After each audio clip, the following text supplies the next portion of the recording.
কীর্তিমানের মৃত্যু নেই, কথাটির চাক্ষুষ দৃষ্টান্ত হয়ে রইলেন ইরানের সাবেক ধর্মীয় নেতা শহীদ আয়াতুল্লাহ আলী খামেনি। ইরানের সাবেক সর্বোচ্চ ধর্মীয় নেতার মৃত্যুতে আবেগঘন পরিবেশ তৈরি হয়েছে দেশটিতে।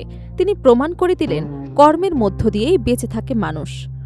অন্যায়ের বিরুদ্ধে আপোষহীন লড়াইয়ের কথা উঠলেই মনে পড়বে তার নাম।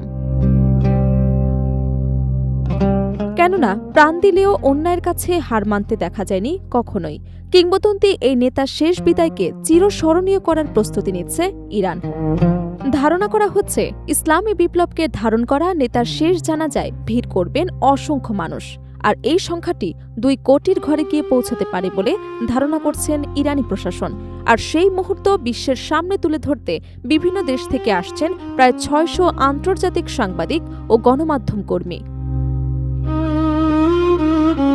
4 থেকে 9 জুলাই পর্যন্ত বিভিন্ন ধাপে আয়াতুল্লাহ খামেনির জানাজা, শোকানুষ্ঠান এবং দাফনের আনুষ্ঠানিকতা সম্পন্ন হবে বলে জানিয়েছে ইরান। দেশটির কর্মকর্তাদের ভাষ্য, এটি কেবল একজন নেতাকে শেষ বিদায় জানানোর অনুষ্ঠান নয়, বরং ইসলামী প্রজাতন্ত্রের জাতীয় ঐক্য, সামাজিক সংহতি এবং প্রতিরোধের প্রতীক হিসেবেও এই কর্মসূচিকে তুলে ধরা হবে। বুধবার সাংবাদিকদের সঙ্গে আলাপকালে ইরানের সংস্কৃতি এবং ইসলামী দিক নির্দেশনা বিষয়ক মন্ত্রী আব্বাস সালেহি জানান, এই ঐতিহাসিক আয়োজন ঘিরে দেশজুড়ে ব্যাপক প্রস্তুতি নেওয়া হয়েছে। তিনি বলেন, বিশ্বের বিভিন্ন দেশের প্রায় 600 বিদেশি সাংবাদিক, টেলিভিশন নেটওয়ার্ক এবং আন্তর্জাতিক গণমাধ্যমের প্রতিনিধিরা এখানে উপস্থিত থাকবেন। তাদের মাধ্যমে এই শোকানুষ্ঠানের বিভিন্ন দিক আন্তর্জাতিক অঙ্গনে তুলে ধরা হবে। মন্ত্রী সালেহির দাবি, খামেনির জানাজা শুধু একটি ধর্মীয় বা রাষ্ট্রীয় অনুষ্ঠান নয়, বরং এটি ইরানি জনগণের ঐক্য, দেশপ্রেম এবং জাতীয় শক্তির বহিঃপ্রকাশ। একই সঙ্গে এই আয়োজনের মাধ্যমে দেশটি আন্তর্জাতিক অঙ্গনে নিজেদের অবস্থান আর সংকট মোকাবিলার সক্ষমতার বার্তাও পৌঁছে দিতে চায়। তিনি আরও জানান, জানাজা উপলক্ষে ইরানের গণমাধ্যম, চলচ্চিত্র এবং সাংস্কৃতিক অঙ্গনেও বিশেষ কর্মসূচি হাতে নেওয়া হয়েছে। দেশের খ্যাতিমান প্রামাণ্যচিত্র নির্মাতাদের একটি দল পুরো শোকযাত্রা এবং দাফন কার্যক্রম নিয়ে একটি পূর্ণদৈর্ঘ্য চলচ্চিত্র নির্মাণ করছে। পাশাপাশি ঐতিহাসিক এই মুহূর্তকে ভবিষ্যৎ প্রজন্মের জন্য সংরক্ষণ করতে আলোকচিত্র প্রদর্শনী, বিশেষ ফটোগ্রাফি প্রকল্প এবং সাংস্কৃতিক আর্কাইভ তৈরির উদ্যোগ নেওয়া হয়েছে।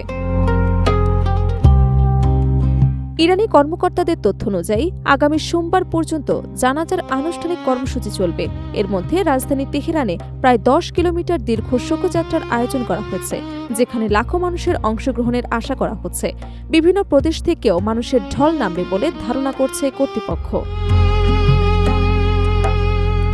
কর্মসূচির অংশ হিসেবেও 7 জুলাই পবিত্র শহর কুমে বিশেষ শোকানুষ্ঠান অনুষ্ঠিত হবে।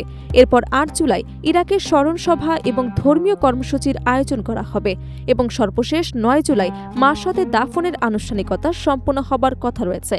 এছাড়া ইরাকের বাগদাদ, কারবালা এবং নাজাফেও পৃথক শোকানুষ্ঠানের আয়োজন করা হবে বলে জানিয়েছে ইরান। ইরানি প্রশাসনের আশা, এই কয়েকদিনের কর্মসূচিতে কোটি কোটি মানুষের উপস্থিতি ঘটবে, যা দেশটির ইতিহাসের অন্যতম বৃহৎ জনসমাগমে পরিণত হতে পারে। একই সঙ্গে শত শত আন্তর্জাতিক সাংবাদিকদের উপস্থিতির কারণে পুরো বিশ্ব নিবিড়ভাবে পর্যবেক্ষণ করবে এই শোকানুষ্ঠান। তাই শেষ বিদায়ের এই আয়োজনকে শুধু একটি রাষ্ট্রীয় অনুষ্ঠান নয়, বরং ইরানের রাজনৈতিক, ধর্মীয় এবং সাংস্কৃতিক ইতিহাসের এক গুরুত্বপূর্ণ অধ্যায় হিসেবে দেখছে দেশটির সরকার ও সমর্থকেরা।